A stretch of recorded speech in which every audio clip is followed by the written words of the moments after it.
Yo, what's up, DVE? It's your boy 313 Hitman, and I'm here to give my little quick recap of the Lions Browns game. As I told you, I would from last night's disappointment from my college, from my you know, lost to the Buckeyes yesterday. My school lost to the Buckeyes. But I'm here to talk about Lions and Browns today, and I'm just here to say that first half I was a little bit 50-50 as far as encouragement, discouragement.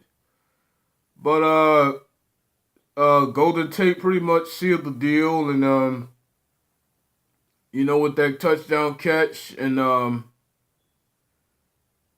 now even though the Browns tightened up defensively in the second half, I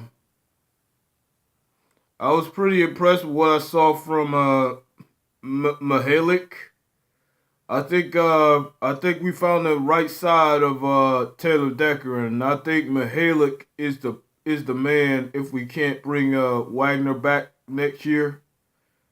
Um, I was surprisingly encouraged with what I used to see from Riddick. I mean, running inside the tackles, and even Fear Mir did that a couple of times. But of course, the Browns defense tightened up and wasn't having none of that. And it was also encouraging to see Kenny G out there with a couple of catches, and would set up the Riddick touchdown.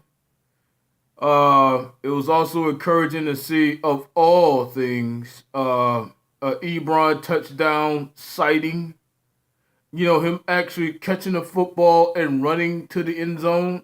I mean, that was a hell of a shock in its own. Being used to all the drops that we used to see.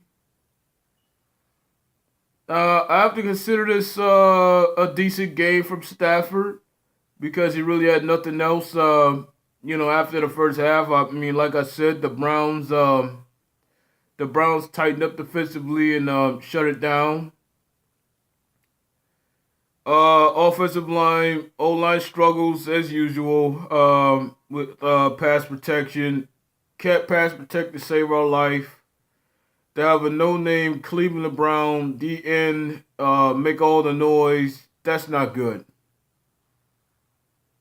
And the fact that we're going to shot toilet next week, we better get that fixed. Now, people are gonna say, "Oh, that's an easy game too." I mean, we better quit. We better quit throwing the word "easy" around because I don't think there's an easy game left on the schedule. But now, is the teams we're playing more favorable for us to win? I would say so. Although I would quite be cautious about that next week. Cause one thing about the Care Bears, they do show up to play at home. They play real hard for some reason against us, and we better be very careful next week. Cause I'm not counting the eggs before they're hatched. That's what a stupid fan would do, and I'm not a stupid fan. So I tip my hat off to Stafford. Pretty much everybody from Stafford to Riddick to even Kenny G and Ebron. And of course, Zettel and Slay. Uh, those are the guys that really stood out to me as far as making big impact plays. I can't forget about the Quandre Diggs hit on Kaiser that really did stop the momentum in its tracks. Otherwise, we would have been ended up with an L in this game, and I would have been pretty pissed.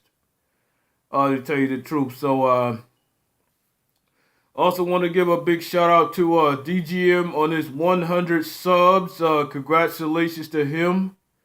And I also like to give a big shout out to Victor Lyons. If you haven't subbed to him yet, his name is Victor Lyons. Go and sub him up. He reached out to me last night. So his name is Victor Lyons. He's pretty much been appearing on my feed. So that's pretty much it. DVE, we got some work to do next week. Even though we got this win today, but I'm trading cautiously. So once again, it's your boy 313 Hitman. And I'll see you next week. I am gone.